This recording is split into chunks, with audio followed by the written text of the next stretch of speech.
हमारी पार्टी पूरी तरीके से इंटैक्ट है। राजनीति लंबी नहीं हो, लेकिन जितने दिन की राजनीति हो वो ईमानदारी से जिसके साथ हो वो हो। पार्टी के अंदर कोई टूट, ये बाकी जो भी विषय हैं ये सिर्फ हवाई बात। किसी के वजह से टूटने और जुटने वाली कोई बात ही नहीं है। कोई टूटने का कारण तो हो, क्या स्टैंड लेना मुद्दों पर वो गलत है, और अगर गलत है तो फिर प्रधानमंत्री जी ने भी उसको लेकर संशोधन किया है और अभी कह रही हैं कि झारखंड बंगाल जलेगा तो बिहार जलेगा। ये भाषा है क्या उनकी? पहले बंगाल तो संभाल ले। ये कौन आरजेडी? हाँ, तेजस्वी के साथ चिराग जी आ जाएं, बिहार का भला होगा। नहीं, ठीक है, अपने अपने जहन में ख्याली पुलाव बनाना ही चाहिए। हमारी पार्टी पूरी तरीके से इंटैक्ट है और मैं अपने विषय में आपको स्पष्ट कर दूं कि जिस नेता ने राजनीतिक रूप से इतनी बड़ी पहचान दी, जिस नेता ने इतना बड़ा मौका दिया, मैं अपने नेता चिराग पासवान जी के लिए हमेशा धन्यवाद उनका और आभार व्यक्त करता हूं। राजनीति लंबी नहीं हो, लेकिन जितने दिन की राजनीति हो वो ईमानदारी से जिसके साथ हो वो हो।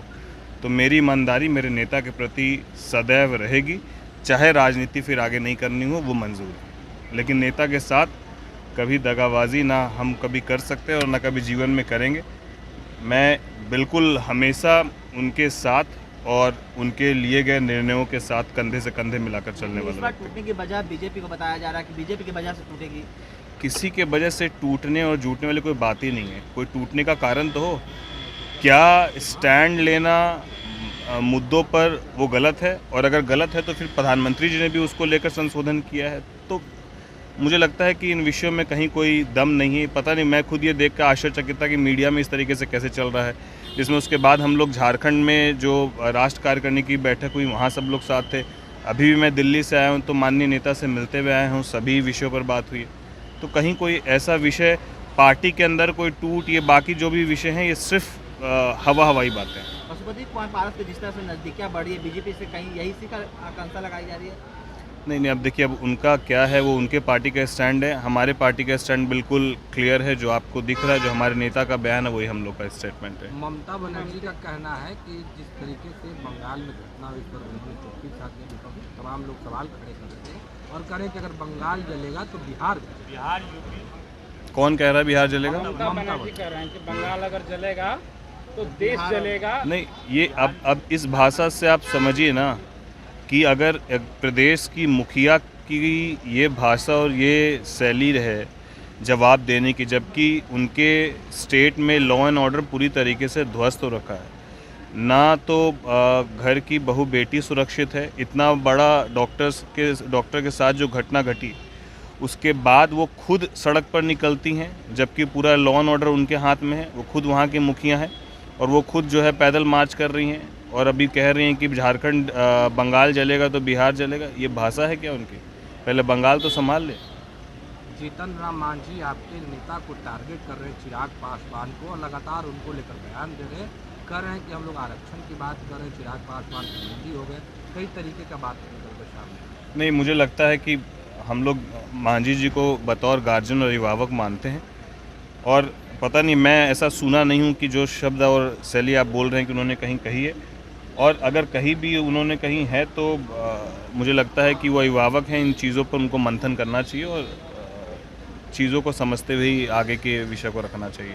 कोटे के अंदर कोटे की जो बात की गई है आरक्षण को लेकर, उसको आपकी पार्टी कैसे देखती है? नहीं, हमारी पार्टी का स्टैंड, हमारे नेता ने पूरी स्पष्टता से कहा कि ये क्रीमी लेयर वाला जो विषय है वो हमारे नेता ने उसको लेकर पूरी टिप्पणी कर दी है। उन्होंने कह दिया कि ये छुआछूत वाली बात है, तो यहाँ पर क्रीमी लेयर वाला कोई विषय ही नहीं रह जाता है।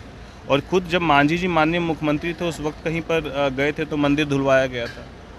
तो ये विषय तो हमारे नेता ने पूरी तरीके से स्पष्ट कर ही दिया। तेजस्वी यादव लगातार अपराध हो या फिर बिहार में ट्रांसफर पोस्टिंग का मामला हो, इस पर लगातार वे कह रहे हैं कि बिहार में जो है अच्छे ऑफिसर जो हैं उनको दरकिनार किया जा रहा है और उनके चेले बेलचे हैं वो लोग ट्रांसफर पोस्टिंग कर रहे हैं। नहीं, अच्छे ऑफिसर्स की सूची वही बता दें कि कौन अच्छे ऑफिसर्स हैं। आरएस भट्टी को काम नहीं दिया जा रहा है बोल रहे हैं। अब डीजीपी जो खुद पुलिस मुख्यालय के सर्वा हैं बिहार के, उनको कोई काम करने से कैसे रोक सकता है? आखिर डीजीपी से ऊपर कौन फिर पदाधिकारी है? तो ऐसी बातों से लोगों को दिग्भ्रमित करने वाली बात है। बाकी वास्तविकता क्या है वो जनता और लोग जानते हैं। बिहार में जातीय आधारित गणना हुआ था, चिराग पासवान पूरे देश में करवाने की मांग कर रहे थे।